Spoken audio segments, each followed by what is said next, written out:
What I wanted to talk about today is basically like my experience with having like Crohn's in the last year. So it's been a very interesting year, but been through a decent amount of hardship, I guess. So initially, I didn't really want to talk about this because it's a bit of a sensitive topic, and also I didn't want to seem like I'm just trying to get everyone's sympathy. Like it's really not the case, but maybe from like a feel like I wanted to vent about it, and also from like an awareness perspective, like it's a good thing to just get it out there.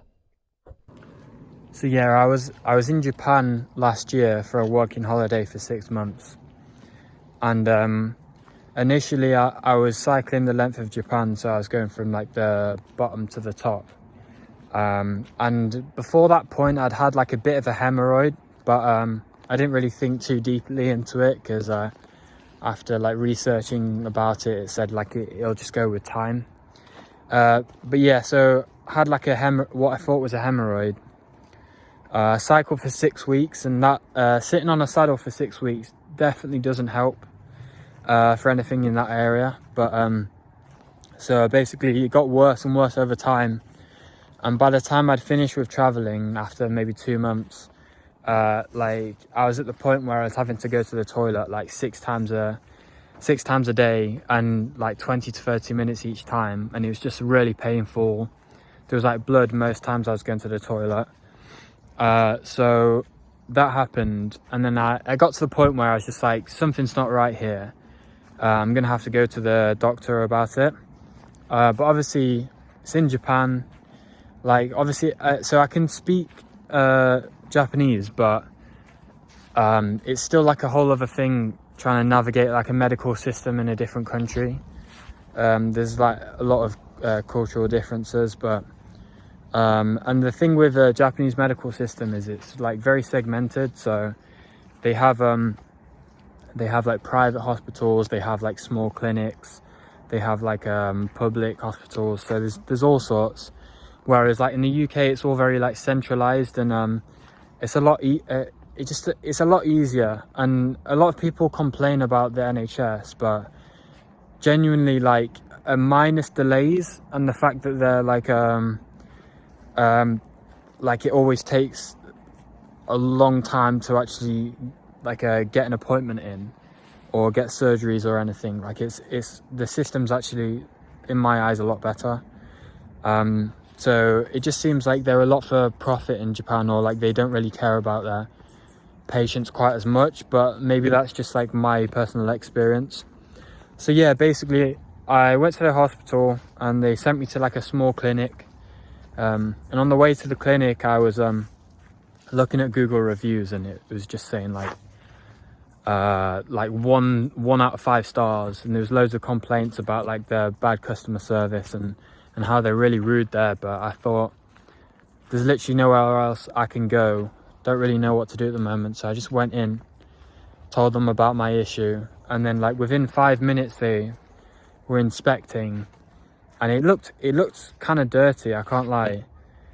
I mean, obviously most of the facilities in Japan are like really good quality, really clean, but this like one surgery, I was thinking like, what is going on here? Like, how is this a medical facility?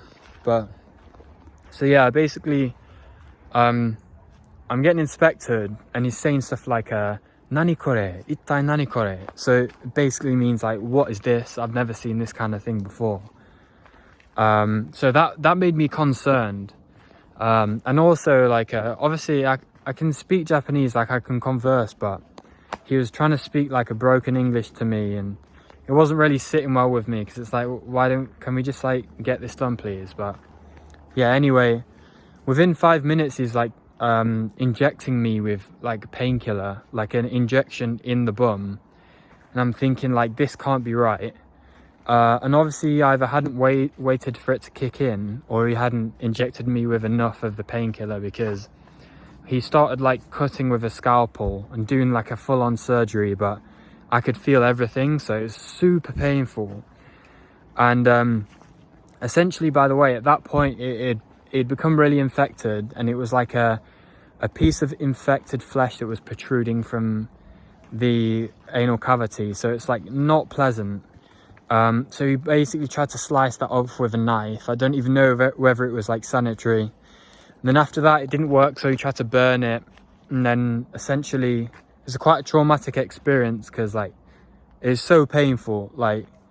But anyway, that happened, and then obviously it didn't work, so within a week I developed like a fistula on either side of the anal cavity, so 2 fistulas. And then I go back into the surgery, and I'm like arguing with him and saying like, why have you done this? And then after the argument, he basically like recommends me to a specialist hospital. So I'm like, okay, that's fine. I get booked in for a surgery which they told me was going to be like 5 days long. So I go in and I basically live in a hospital in Tokyo for 5 days, get loads of tests done, get x-rays, bloods done, and then on one of the days I have the surgery, I take a general anesthetic for the lower body, so it basically paralyzes me from the waist down. And I remember during that as well, like they must have smaller doses in Japan because maybe like the average weight's lower or the average height, or so they initially injected me with anesthetic, and like they started doing surgery and I could still feel it, so they had to like give me double dose. So like by that point my legs were like, I just could not feel my legs. Like if it was such a weird sensation, and that lasted for like a whole day. But get the surgery done, and as they do in Japan, they basically told me like, you can go back to work straight away now. So I'm thinking that doesn't seem right, because I can barely walk at the moment. Like I've still got a lot of pain in the lower half, but I just assume it's fine. So, and by the way, at this point I'm working at like a letting company in like an international support center. But it's a long commute, like it's 2 hours a day. So my commute was basically an hour there, an hour back. I'd have to like walk 15 minutes, get on 2 trains, and then walk another 10 minutes to the office. So it was quite long. And at this point, like I was barely able to, like if I sat for too long, it'd be painful. If I walked for too long, it'd be painful. And it got to the point where I just couldn't continue, so I managed to get a week off from work. I took a week off where I was just like laying in bed like all week, barely able to move. Then when I went back to work, I just still couldn't bear it, because I used to get these episodes where I'm like walking and then suddenly I just feel a stabbing pain in my bum. It feels like someone's just stabbing me with a knife. And you just can't move, like you can't move an inch. Like if you move a millimeter, it gets worse. So I would just end up like standing in the middle of a pavement like this, like in a road, just have to wait it out. So there was sometimes I'd end up being like half an hour late to work because I'd just been like standing there for half an hour. So obviously like I was not in the shape to do a job. Other kind of symptoms I was having like every time I go to the toilet, it would like open up again and I'd just bleed loads. And I was thinking something's not right here. So I'd like call back into the hospital. I'd go back into the hospital and tell them about it. And they'd say like, no, that's normal. That's fine. Like just take more painkillers. And they'd just prescribe me with more painkillers. And I knew something wasn't right at that point, but I'll get back to that. So basically it got to the point where I just had to come back to England. I just wasn't able to like continue in Japan. And then when I got back to England, I realized that I had like quite a bad infection at that point, and if I'd stayed in Japan it would have only got worse. And retrospectively thinking, like, I honestly don't know how I got back to England, because I was in a really bad state, and I somehow like packed all of my stuff, sorted everything out with work, said bye to everyone, like and got on a plane. Like, yeah, I don't know how I did that, but I think one of the reasons is that I was basically just in like survival mode. And then finally when I got back to England, I kind of physically crumbled because I could finally felt like I wasn't in danger, I could relax. And then I basically ended up, because I had an infection, I ended up in my bed just lying down for like a month. Then I went to see a doctor in the UK, and they checked me out and they said, you might have Crohn's, which is weird because like there'd been no mention of that up until that point in Japan. So and apparently Crohn's is like it's like quite a common thing in Japan, so I don't know why they didn't pick up on that. But then they also realized that I had damage in like the small bowel, and because I'd had like I had to have a colonoscopy in the UK, which I'll talk about afterwards actually. And they realized I had damage, but they didn't know whether it's because it was the medication. That's a nice view. Medication that I'd been told to take in Japan, because they'd been prescribing me with NSAIDs, quite strong NSAIDs, which basically cause damage in the small bowel, I think. That might be wrong, but yeah. So they didn't know whether it was that or Crohn's, so I had to have loads of checks in the UK, which has actually been going on till now. So it started from when I got back in January, and it carried on for like 9 months until around September, October time. So I had to have a colonoscopy, I had to have like 2 pill cams, I've had to have my bloods taken, x-rays, MRIs. So it's been quite a long process, but actually I'll talk about the colonoscopy now. So as you know, like I had a fistula and I had an infection at the time, and I'd had to take a cycle of antibiotics, but something still didn't feel right. And colonoscopy, for those, most people probably know what a colonoscopy, but for those that don't, they basically just shove a snake-like camera up your bum and move it around until they find, doesn't sound very nice, but until they find like what's going on in your small and large bowel. So that happened, and that was so painful. And I was on like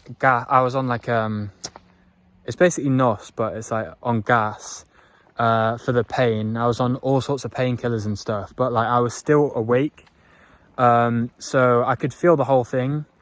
And a long story short, like I was basically tripping like during that experience, because apparently the operation was like 45 minutes, but for me it felt like 10 minutes of pain, and then all of a sudden I went into like a trip, and then everyone's voices and the beeping of the machine sounded like a dubstep remix.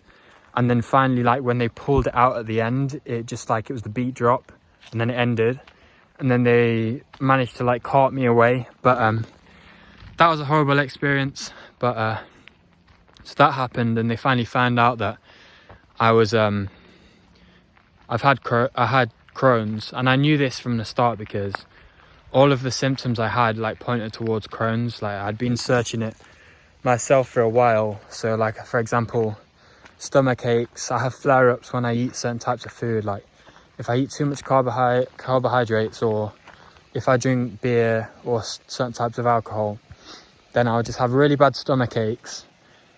I won't be able to sleep very well.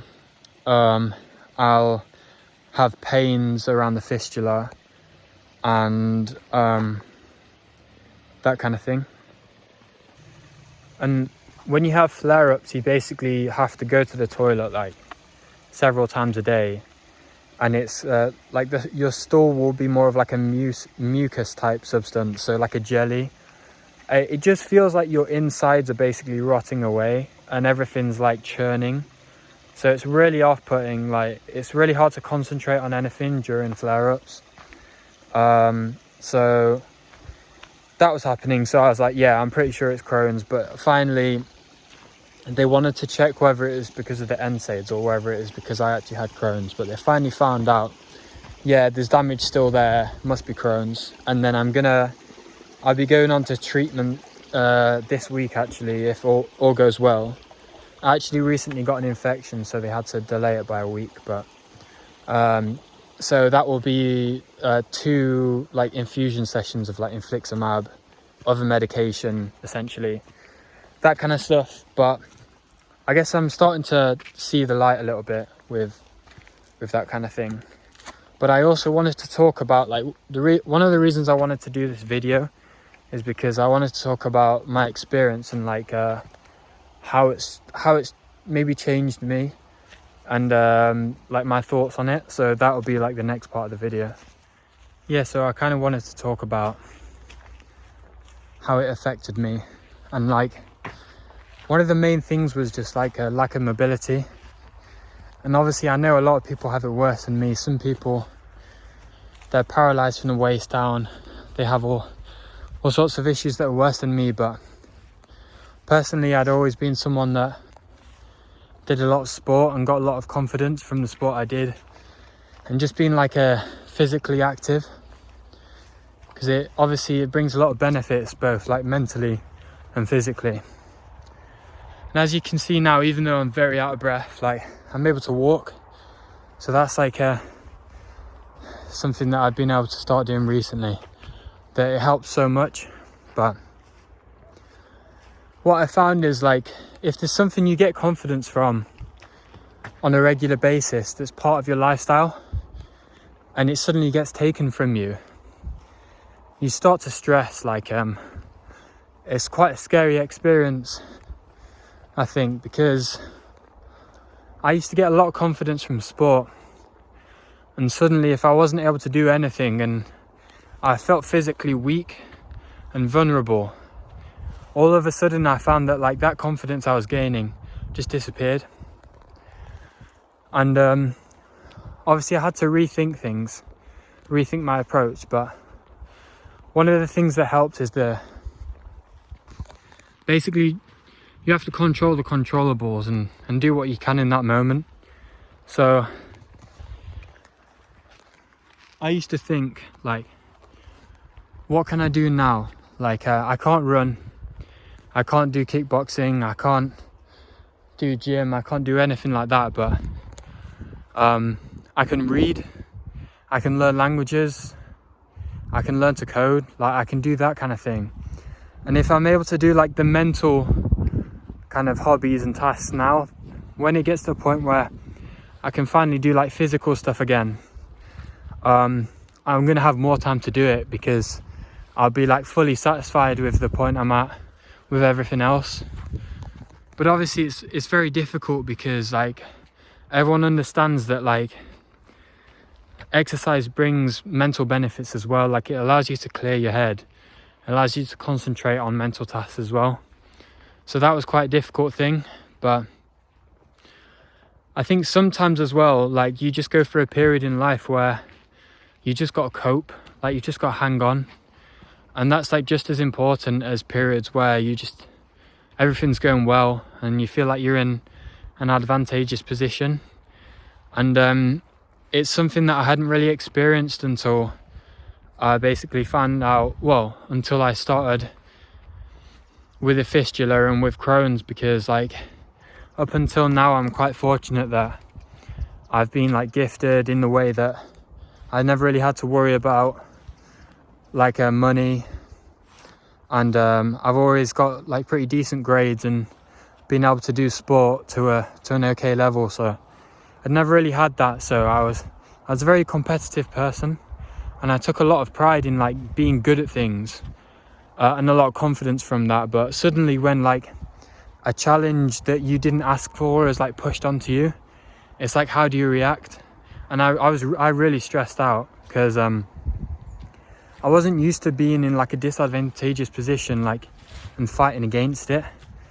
But the thing is, it's just as important, because sometimes in life, I guess you just have to hang on, like you just have to cope and just maintain, because like I mean, everyone's probably thinking like, oh, this guy doesn't know what he's talking about, he's only young, he's only 23 years old, like he's experienced nothing. But to some extent that's true, but also I just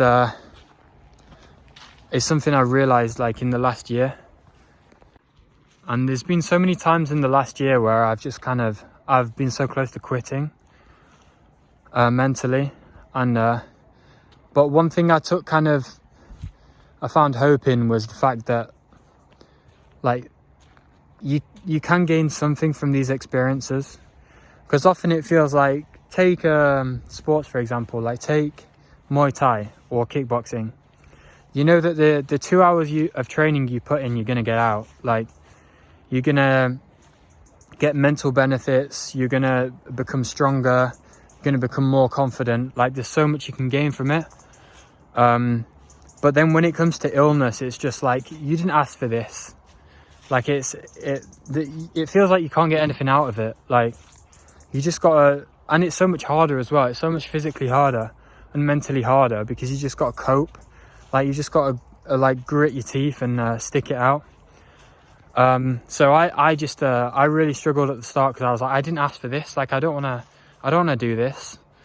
But then I found I think it helps to think like there's a lot of like mental benefits you can gain from it, because genuinely, like, anything else feels like psychologically and mentally way easier in comparison to having to deal with like a health problem.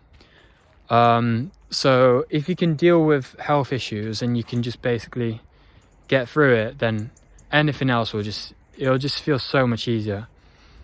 So that's definitely one thing that's helped. And although I'm speaking as if like it's been smooth sailing and everything's gone fine, there was definitely times where like I did like mentally give in. I remember, I think it was actually my birthday. It was like a time that it was supposed to be good, like it was supposed to be a good day. And I just remember like I'd have like loads of symptoms. Like, I'd been having flare-ups for like a couple of weeks in a row or something, and it just felt terrible. And I went to the toilet one day, and it's not very nice to talk about, but it just gave in, like the fistula, everything just opened up. And it felt like the cavity was like prolapsing completely, and like basically everything down there had broken, and I bled like 3 cups worth of blood, and it was the most painful experience like in my life. And I remember like, I just remember like mentally giving in. Like, I genuinely was done at that point, because like there's only so long you can like hold on and just keep going, because it's resistance. It's like, the way I think about it is like, it's an elastic band, and you can have a lot of weight on that elastic band for a while, but there's going to be a point where it just reaches its limit and snaps. And like, I mentally snapped at that point, and I just remember like just giving in. So but also that's fine. Like, it's not the end of the world. Like, you mentally give in, you start again. Like, you build up. Like, once you've hit rock bottom like that, like, well, I would personally say it's rock bottom, because it's like, you know whether or not you've given in or not. You know whether or not like you've in your head failed. And I felt like I'd failed myself at that point. But once you've been through that kind of experience, like, everything else just feels a lot easier. Like, it's almost as if like the elastic band then becomes thicker. Like it's replaced with like a stronger version. So that's definitely an important thing to keep in mind. Like, if anyone's going through a bad period where they just like, they want to give in, or they feel like they're mentally out of it, just understand that it'll pass and things will get better. Like, there's a quote in one of my favorite novels that was it's like, I've forgotten what it is, but it's basically like, it's best to think about life as a tin of biscuits. And what's important is that like, there's some biscuits that you'll hate, and there's some biscuits that you'll love. But if you're currently eating a biscuit that you don't really like, it's fine, like, because the remainder of the biscuits will be nice. like I've explained that absolutely atrociously, but it basically means like tough times will pass and the times ahead of that will feel even better, feel extra tasty. But yeah, so, and I've started to see that, like I've started to, like, it sounds cliche, but like see the light, because I've been like, I just feel like I've been coping for a year essentially, but now that things are starting to look up, like I'm going to be taking treatment and everything, I've been able to start doing more like gym stuff. Like I'm able to walk now, so walking's great. Like everyone, I always take it for granted, and like I used to take it for granted so much, but then like after I lost that kind of mobility, I just really realized like how important it is. So yeah.